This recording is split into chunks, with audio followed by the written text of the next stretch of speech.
This guitar, factory work order number 467, stamped on the interior neck block, is listed in Gibson's ledger as a Gibson L-00 model, which was their least expensive Gibson brand acoustic guitar at the time this instrument was made. It is an interesting anomaly since this body shape is subtly different. The typical L-00 featured this body shape, which, as you can see, is similar, but certainly not identical, especially on the upper bout, but actually on neither bout is it identical. This guitar is narrower by almost half an inch at the lower bout, and the body shape differs. But it still shows up for this work order batch being called L-00 models. But virtually all other L-00s I've ever encountered have this body shape from the time the model was introduced right on up until it was discontinued quite a few years later. So these came out about 1929 and were in the line in this body shape through about 1942. Except for this particular work order batch in 1933. This body shape, interestingly enough, is the same body shape and size that was used on some flat-top guitars that were designated as HG20 and HG22. But those instruments had extra internal walls, a smaller sound hole, and then 4 little F holes, 2 there and 2 there. But this is the body form that those had. Why Gibson decided to try a run of L-00s with this form in 1933 beats me, and there's nobody alive today to ask about it who would know the answer. But the fact is, it's still a remarkably good guitar. This particular example, also unlike a typical L-00, has maple sides, but a mahogany back and a spruce top. The typical L-00 has mahogany neck, back, and sides and a spruce top. The early ones are black like this, but by 34, they were sunburst. The early ones have white binding only on the front edge of the body, not on the back. But by the mid-30s later, they did have white binding on the back on the sunburst examples. Although this is a guitar that only cost about $27.50 when new, it's lightly built, lightly braced, well designed, and actually is a very good sounding guitar.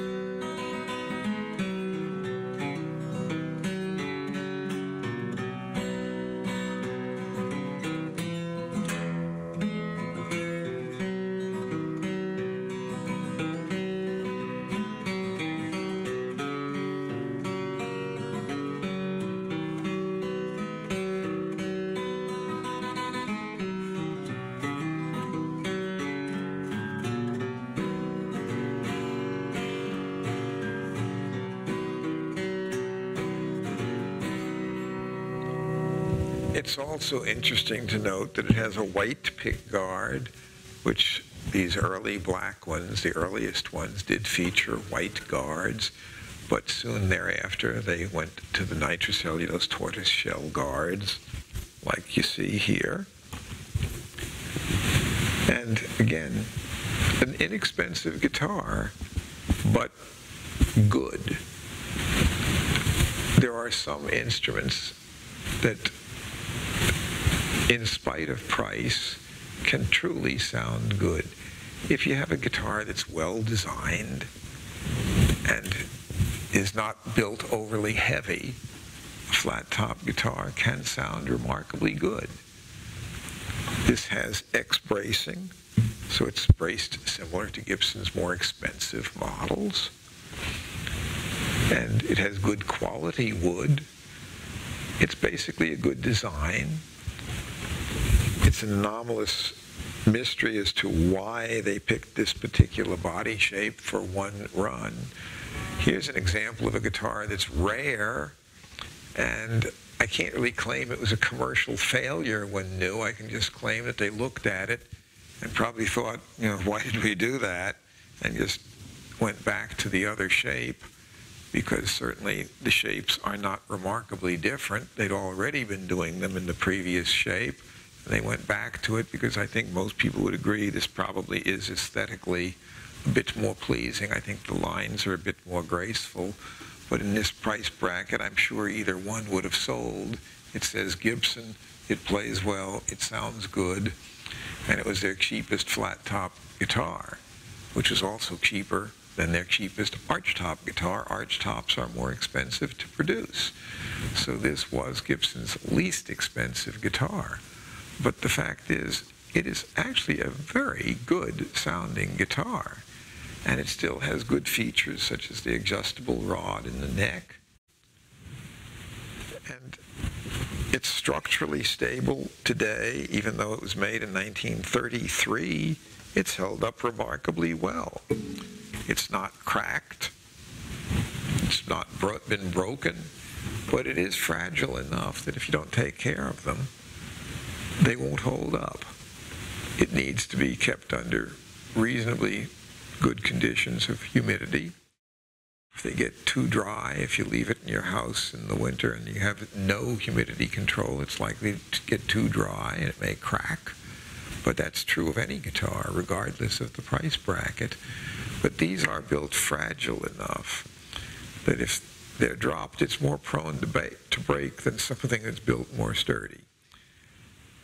These are rare, although the L-00 model itself was produced in significant quantity. Being the lower priced model, people didn't go out of their way to take as good care of them as things that cost 4 or 5 times as much.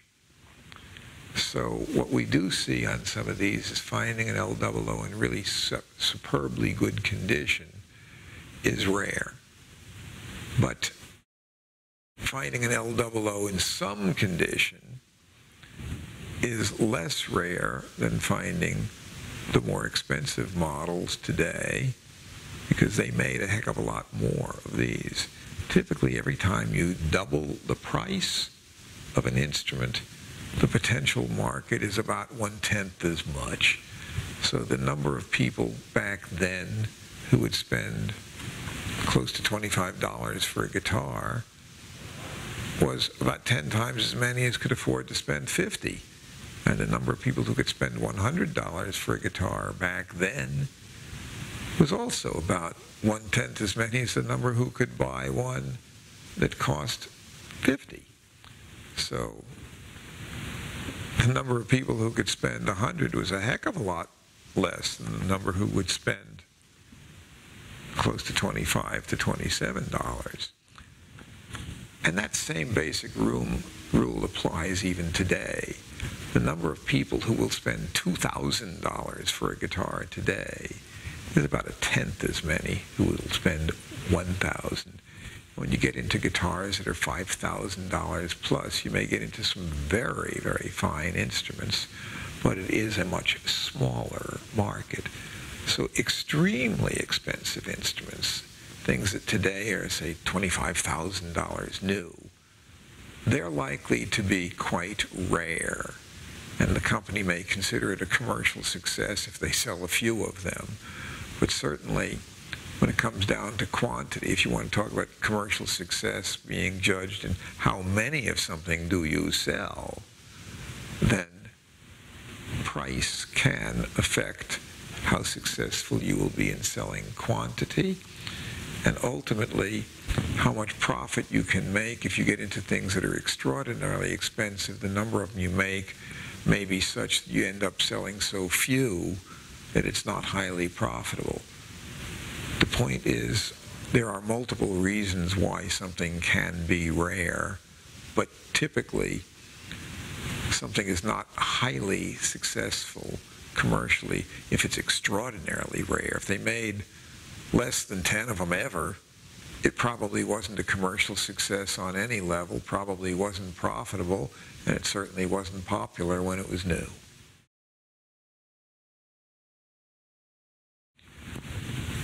This is a guitar that could be played by country players, amateur players, but the interesting thing about it is it's actually remarkably well made and remarkably good sounding.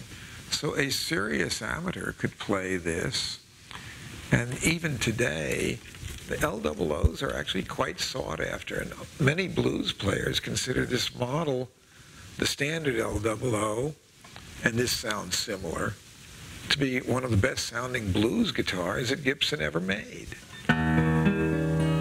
So this variation of the L-00 is very rare, but as far as playability and sound, this instrument is not remarkably different from a standard L-00, and it is a good guitar. In